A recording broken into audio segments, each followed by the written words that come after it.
Okay, good morning, class. You're welcome to CHM 4-ways class, techniques of analytical techniques, and we're going right on with chromatography.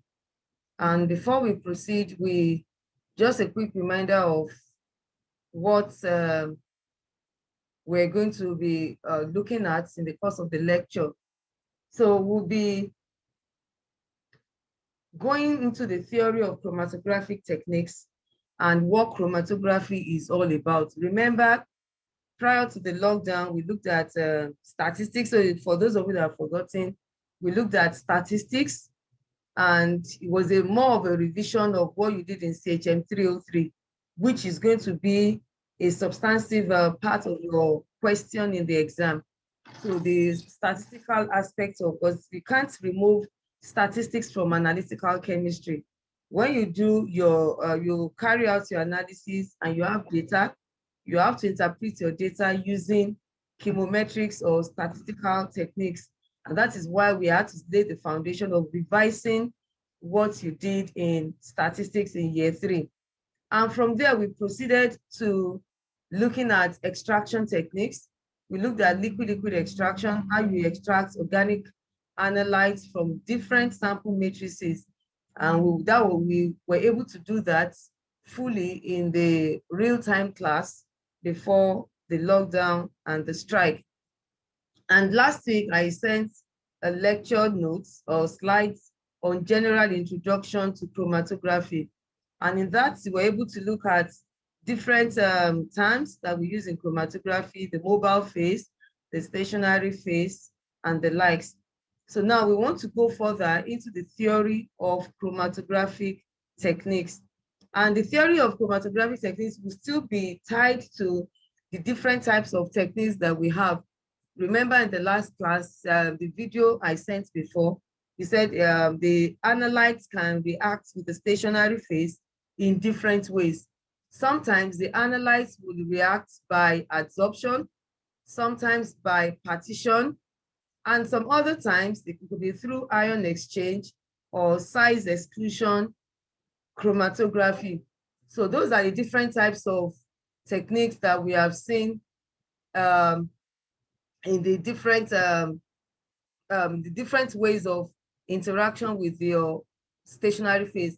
And like I did mention, your stationary phase is the heart of the chromatography and is the interaction of your stationary phase with your mobile phase, and that would bring about your separation. And like the analogy I made before, that if your stationary phase so much love your analytes, so much love your stationary phase, they will interact more and they will be more retained in the stationary phase. Even though the mobile phase is moving and passing on the analytes of interest, your stationary phase will definitely be the one that will determine whether your analytes will proceed by coming out of the column or will stay behind. Those are the techniques that we looked at in the previous class. So today we want to look at the theory of chromatographic techniques and how it relates to what we are looking at for chromatography. So how chromatography works is just a revision of what we said before. In every chromatographic separation, the sample is transported in a mobile phase. So, and the mobile phase does not take part of the separation. It is just a medium through which your analytes can pass through the stationary phase. And the mobile phase, like we know, can be gas, liquid, or a supercritical fluid. But for this lecture, we'll be dwelling more on gas chromatography and a little bit of liquid chromatography. But for information, there is also what we call supercritical fluid chromatography. So the mobile phase is forced through a stationary phase, which is held in a column or on a solid surface.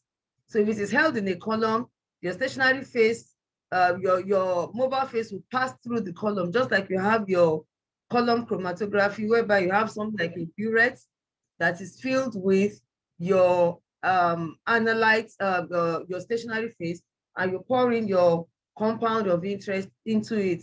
So the mobile phase can be forced through the stationary phase that is held in the column, or the stationary phase can be on a solid surface. An example of stationary phase on the solid surface is your TLC, your thin layer chromatography, or your paper chromatography. Those ones, the stationary phase is on the surface, whereby your mobile phase will rise by capillary action and separate your analytes on that surface. Then for the column, your stationary phase is held in a column and the mobile phase is forced to pass through the column. And in passing through the column, your analytes of interest are separated. And one thing you need to know is that the stationary phase should be made of components that will not react with the mobile phase or will react with the sample.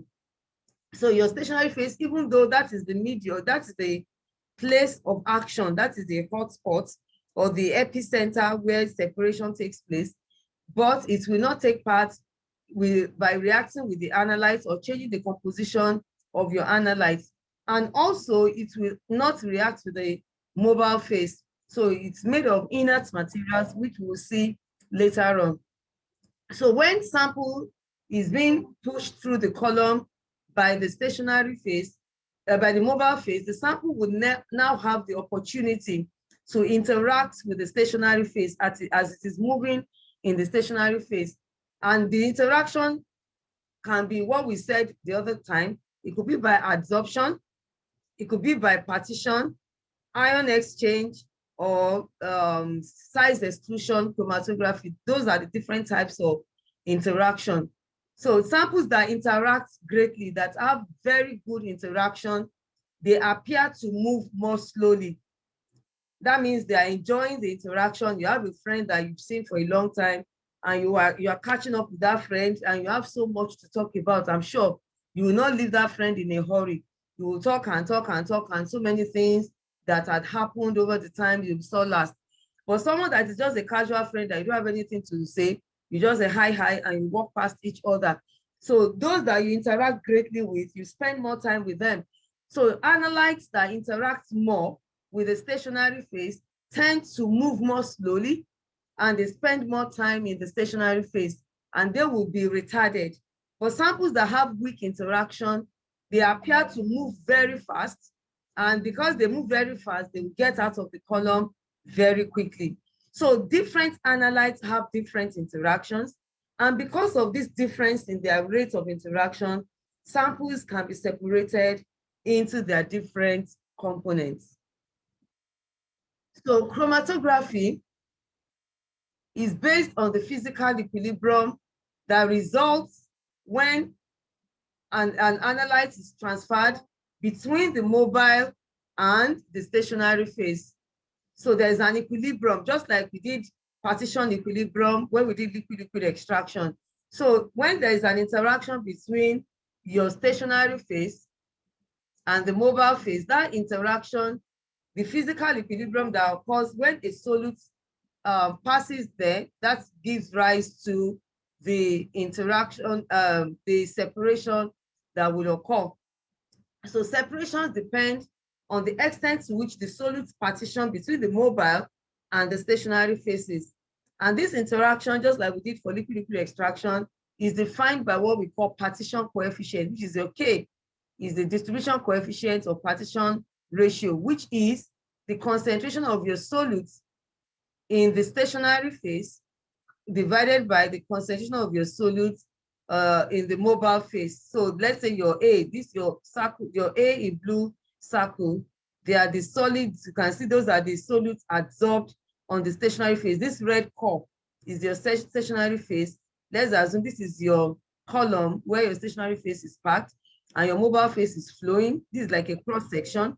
So you see here now that your analytes are adsorbed on the stationary phase, and it's on this stationary phase there'll be an interaction. Some of them are still floating around in the mobile phase. So there'll be an equilibrium that will be set up as that happens. So in a mixture, each component would have different distribution coefficients, and they will spend different times in the stationary phase. So the time they will be adsorbed on the solid packing, individual components will have different rates of reaction.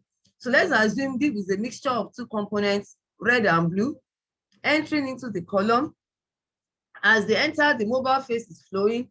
And you see here now that even though they are introduced into the column at the same time, their separation begins to differ as the stationary phase, the analytes have separate different interactions with the mobile phase.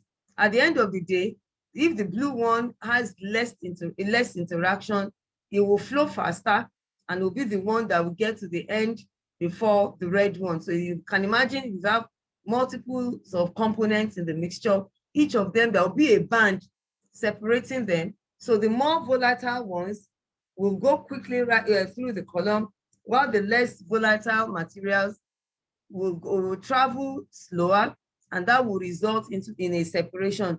And the essence is the whole aim of chromatography is separation.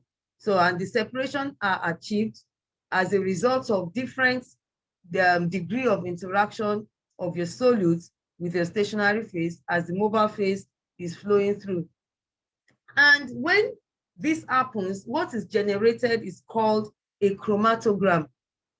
And you can see a spectra that is at the base of this slide. This is called a chromatogram. So assume you have a mixture of a 5-component mixture, A, B, C, D, E, which has illustrated with 5 different colors to show their different solutes in the sample mixture. If it's introduced into a chromatograph, whether it's a gas chromatograph or liquid chromatograph, the 5 components here will interact with your stationary phase differently. And as each of them appears at the detector end of the chromatograph, they would elute, we call it elution, and there will be a line or a spectra observed. And that spectra is called the chromatograph. So you see here now, if A interacts very poorly with the stationary phase, at that time of, let's say, about 1 or 2 minutes, the peak corresponding to the elution of A will show on your screen. And the next one, if it is B that is coming up next, you see the peak coming up next. If C is the next one, C would also show its chromatogram, D will show, and E. And each of them will appear in the chromatograph and they are different times. So the x-axis is your elution time. That means that is the time the analyte reaches the detector and the signal is picked. So the time a peak appears, so each one of them is called a peak. The time that a peak appears, which is also called the retention time, is diagnostic for a given compound. So meaning that if I do this 100 times under the same condition, A would always come out at this time, B would also elute at this time. So it is like a fingerprint that tells you when a component elutes at a given time, provided the conditions remain the same, because when the conditions are changed, the elution pattern may differ. So when you want to obtain the same result, you have to make sure that your condition sets in your chromatograph is the same. And one thing you also notice is also the size of the peak. You can see that the biggest one there is B. And looking at B in the mixture, it appears to be the smallest in terms of percentage composition. But in terms of peak, the peak is the biggest. In terms of peak height, it has the highest peak, similarly to E. And so you can't quantify the concentration of your analytes based on the size of the peak. It's the size of the peak is as a result of the response of your detector. Because sometimes you will inject the same concentration of your sample mixture, of your analytes in the sample mixture in the chromatogram, and you will not see the same height or size of the peak. The different analytes interact differently with the stationary phase, so the chromatogram would also be different. But one thing we need to know is that the elution pattern would always be a diagnostic tool for a particular mixture. So let's say this is a mixture of a known component, you'll be able to know that A elutes at 2 minutes, B elutes at 7 minutes, C elutes at about 14 minutes, D at 20 minutes, and E at about 27 minutes. And that will be repeated. So if I now introduce a component of mixture that has A, and I don't know the concentration, I can infer the concentration from that chromatogram of the standard. We'll look at that later on. So this is a typical chromatogram, and there are some terminologies that we'll be coming across in the course of the lecture, the course of the course. You see what is called T naught. T naught is the time, the starting point when your sample is introduced, when no analytes are eluted from your chromatogram. We have what we call the peak. Of course, each of them here you can see is a peak. And the TR is the retention time, which corresponds to the tip of your peak. So for example, for this, the first component here, if you trace this down, this will be your retention time on your x-axis, your TR. Similarly for this chromatogram, this peak, and this also would have your retention time traced from the peak. And your peak height is the height of the peak from the tip of the peak to the starting point where the peak began to ascend. And you have something also we call the baseline. This is the baseline. And you, in every chromatography, you want your baseline to be flat. So you have a flat baseline. You don't want your baseline to be undulating. It should be flat so that each peak would rise from the baseline and return to the baseline. And at the place when nothing is coming out from the column, your baseline will be flat until another analyte elutes out of the column. You have another peak, and it goes back to the baseline and continues like that on until another peak elutes more and more. We also have what we have called the peak width at half height. So this is your peak height, and at half of the height, we have what we call the peak width at half height. And we also have what we call the peak area. The peak area is the entire area covered by the peak from the start of the peak till the end of the peak. Then obviously on your y-axis, you have the response. The response, how your stationary phase interacts with the analytes. The detector will result. This is the detector response. So how fast or how large the response is will be determined by the area in under your view. So these are the terms that we talk about. So we have the retention time. So your retention time, we have what we also call the TM. Your TM is the time for a non-retained analyte to remain in the system. Some textbooks also call them air peak, air, AIR. That means this is the slightest little disturbance in the baseline when you start your sample from injection. So as soon as you start your sample, when you inject you inject the slide, when you inject a sample into the chromatogram, the little interjection you have in your baseline corresponds to what we call the TM. So that is the non-retained peak. We call it the non-retained chemical species. That is the minimum time. That is called the TM. Then your retention time is the time that your analyte of interest spent from injection to the point at which it appears. So it's going to be from the start, your T naught, to where you have the tip of the peak. That's your retention. So if this is your analyte A, your retention time will be from the start to where the tip of the peak is. For analyte B, your retention time will be from the start to the tip of the peak of the in the chromatogram for B. So your chromatogram is a graph that shows your detector response as a function of elution time. So your detector signal or response is on your y-axis, while your elution or your retention time is on the x-axis. So as many components you have, each of them would have their diagnostic or characteristic elution time. And you don't want A and B to co-elute. You don't want the two of them to come up at the same time.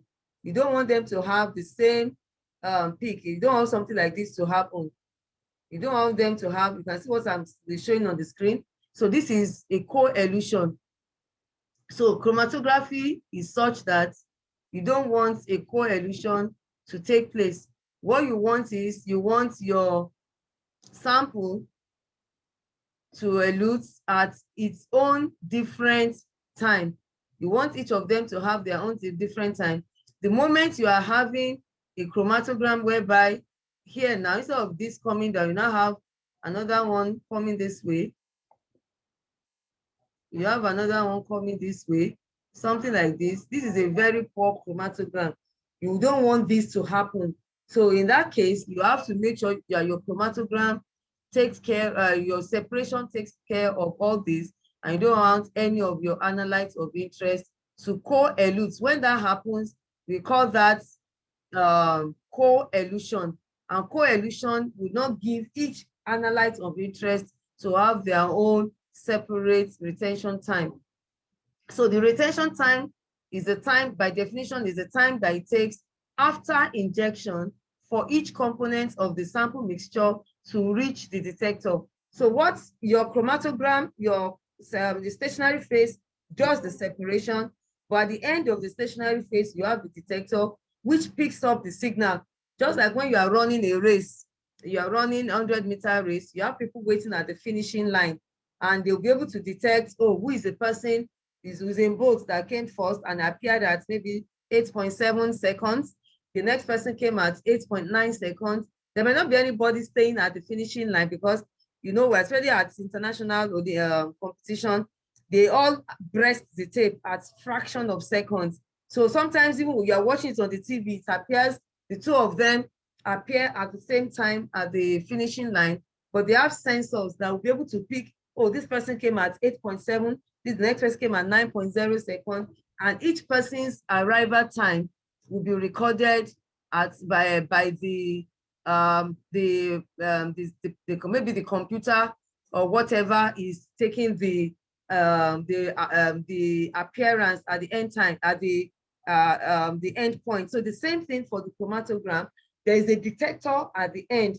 So as each analyte is arriving, the detector will say, oh, component A has come. And as it says it, a peak will be shown.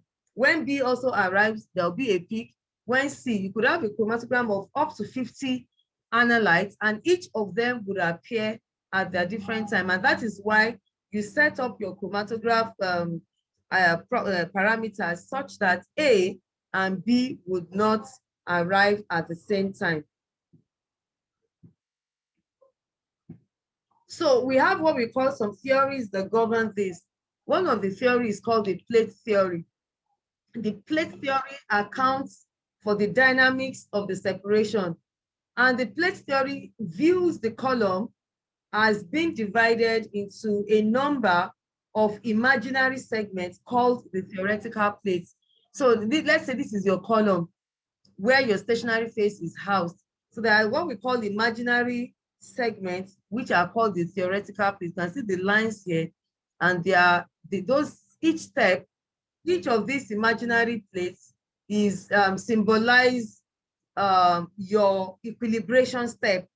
Remember when we were doing liquid extraction, we said if you do one single extraction, it's not as efficient as when you have about 3, 4, 5, 6 multiple extractions, and you now combine them together, you'll be able to have a very good efficiency in your separation or removal of your analytes from one phase to the other.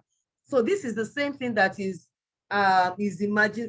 imagined in a column, that we have a lot of theoretical plates, and each plate represents an equilibration step. And the more the number of theoretical plates, the better the separation of your analytes. So that is what the plate theory is all about. So the principle is like you have your sample mixture going into your column, your stationary phase. This is your mobile phase flowing the blue color. Your stationary phase is there, and there is a partitioning between your mobile phase and of your analytes, between the mobile phase and the stationary phase. And the molecules will interact. The molecules of the mixture interact with the molecules of the mobile phase and the stationary phase, though it is not an interaction that is a chemical interaction. It's interaction by physical means, either by adsorption or partitioning or ion exchange or size exclusion. That is the interaction we are talking about, because you don't want the nature of your species to change when the interaction occurs. So your stationary phase is inert, your mobile phase is also inert, but there is an interaction between them. And each interaction will generate an equilibrium. So at each point, ideally, there will be an equilibrium that will be set at as each interaction takes place. So each molecule interacts differently between the mobile phase and the stationary phase. And the differences in their interaction will bring about differences in their distribution coefficients and the net rate of migration. That is what the plate theory is all about. So talking about the plate theory, we have what we call the plate height and the theoretical plates. The plate height is designated by letter H and the theoretical plates by letter N. So these are the terms that we use to quantitatively describe the chromatographic column efficiency. So column efficiency increases as N increases, whereby your N equals to L over H. So the column efficiency will increase as the number of theoretical plates increase. Just take your mind back to your liquid extraction, whereby we said as the number of equilibration steps increase, your efficiency of separation would also increase. We have greater separation when the number of equilibration steps increase. So similarly, for separation of in chromatographic column, your efficiency would increase as the number of theoretical plates increase. And the number of theoretical plates is equal to the length of the chromatographic column divided by the height. We'll also look at how this relates in gas chromatography and liquid chromatography. For example, in liquid chromatography, the length of the column maximum is about 30 centimeters, sorry. The length of the chromatographic column for HPLC, liquid chromatography, is about 30 centimeters. While for gas chromatography, the length of the column can be as much as 60 or 100 meters. You can just picture the 100-meter length of the field where you're running, a column being as long as that. You can imagine the number of theoretical plates that you have in that kind of a long column. So it's the same thing that would also happen in between your gas chromatography and liquid chromatography. In theory, gas chromatography would have more column efficiency because the length of the column, which is your L, is very large, up to 100 meters. I can see many of you are dropping out of the class. I'm going to take attendance of this class. I'm recording your attendance. So if you like, drop out and don't come in. Tell those that are dropping out, you were 55 before. You are now 47 or 48. Tell those that have dropped out to return to the class. And I'm not going to post the slides. I'm not going to record it, and I'm not going to post it to the class. So for those that don't have it, they will not get any slides. I can see you putting charts, asking for those that have the slides. I'm not going to share this slide. So you better call them back to come to the class. So the column is viewed as divided into a number of adjacent or imaginary segments called the theoretical plates. As we've seen in this previous slide, these are the number of theoretical plates. And within each theoretical plate, there's a complete equilibration of the analytes between the stationary phase and the mobile phase. So each theoretical plate, can imagine putting different theoretical plates, and between each of them, there's an equilibration between your analytes or solutes between the mobile phase and the stationary phase. So they are defining the terms. N is number of interactions or the transitions between mobile and stationary phases of the solutes. And H is the distance through which the column travels. This is the height of the column, and L is the length of the column. So the plate theory is used to describe the solute migration through a column and the Gaussian shape of the peak. You will see here now the chromatographic peak should be Gaussian in shape. And talking about your shape of the peak, You don't want your peak to, let's say this is your baseline. You don't want your peak to look like this. There are some baselines, I'll see you later. There are some baselines that would, some of them will come like this.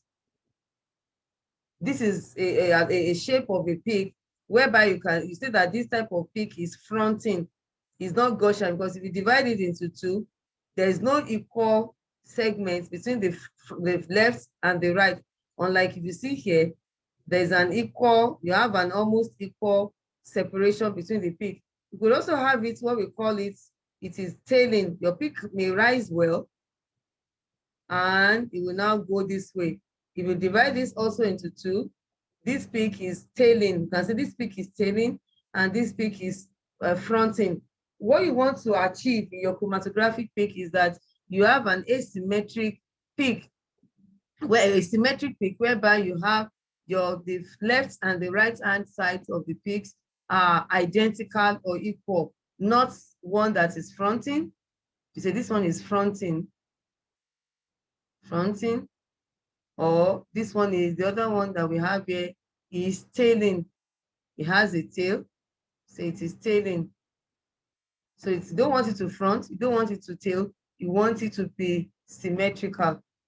So that is what your chromatography peak should be all about. So, and there is your H, which is your peak height, as defined, is your sigma squared over L, where your sigma is the standard deviation from the middle of your peak. So you have the minus standard deviation and you have the positive standard deviation. So your L should be equal to sigma squared. Your H is sigma squared over L. Yes, Nkechi, somebody, can you type your question, Obodo Nkechi? Can you type your question? Or, okay.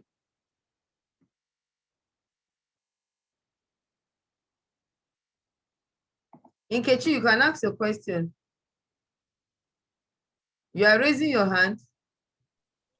Sorry, ma, I was not hearing you initially, so I wanted to like ask, maybe you could get back to what you're saying, ma. You are not hearing me. Yes. Is Like it everybody that did not hear me, or you? Which part exactly? After fronting. Okay, after the fronting. All right. Thank you, ma. Okay.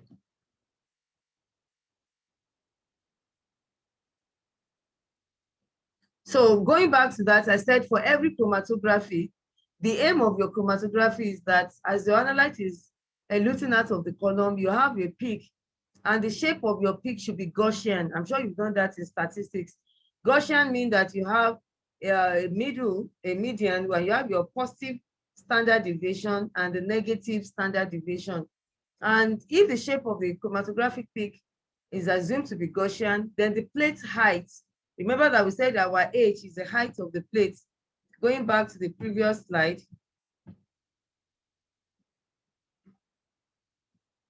your H, your N equals to L over H. So this height of the peak, this is your H, which is the distance through the column a solute travels between interactions in centimeter. So our H is assumed to be sigma squared over L. And we said that the L is the length of the column, or the length through which your analyte or your solute travels, and L minus 1 sigma, and L plus 1 sigma. This signifies where this can only happen when you have a Gaussian shape of the peak. So you can estimate N from your chromatogram, and your N is a ratio of your retention time and the standard deviation of your width of your peak. The ratio of your retention time and the standard deviation of the width of the base of the peak. Your WB is the width of the base of the peak. And I can show this as, this is your WB. Sorry, it is not straight. It should be a straight stuff. So the width of the shape of your peak, you have, so this is your WB. from the rise of the peak to the end. That's your WB. And the sigma is 4 standard deviation. 4 standard deviation is the width of the base of your peak. Then you have your TR, which is your retention time. I said the retention time is from the time of injection to the tip of the peak. So we can actually find what our N is. And our N will be 5.4 TR squared over W half. And your W half is the width as a half height. This is your H is your height of the peak. Your small h is the height of the peak. H half is the height at the half of the width of the peak. And this is your W half. So you can say your N, you can express N in terms of the width at the half of the peak, the width of the peak, or the general width at the base of the peak. So it can be 5.4 retention time squared over width of the half peak, or 16 into TR over W squared.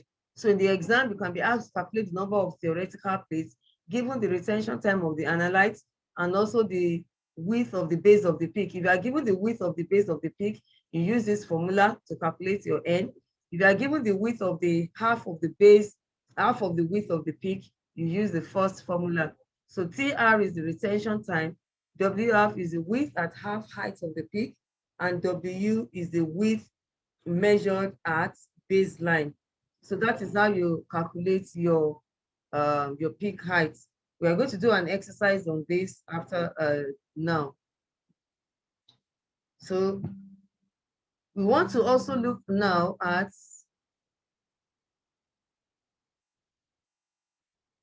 look at okay, Atonda Yusuf, what's your question?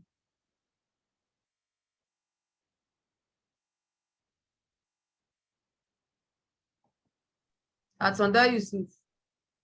Ma, Yes. the previous formula that H equals squared over L, how are we going to get our standard deviation from the graph, assuming we are given the chromatogram? Or In this one, we don't, this one is a theoretical expression. You will always be given your H. Is the H you'll be given, and your H was, you can use your H, assuming you were not given the N. Let's say you are given, for example, you are told to find N. You can be given your H, you know the length of the column, from there you can find your N. And once you get your N, you can now use that N to get your, trying to move on to the next slide. It's not allowing me to move. Trying to move to the next slide.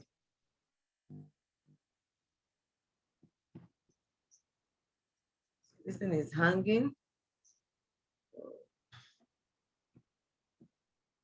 Okay, so the N, this particular calculation is for the theoretical expression of your standard deviation of your Gaussian peak. But what we really need in the question you'll be given, I'll look for a question now for us to solve. You'll be given your either the retention time, given the W, and you are told to find N. And once you find the N, you cannot be told to find the H. You just substitute your N into here. Given your L, you find your H. So nobody will give you to ask, will ask for the standard deviation from you. So the separation of your solutes in chromatography. So have I answered your question? Atonda Yusuf. Oh, yeah, he has exited the class.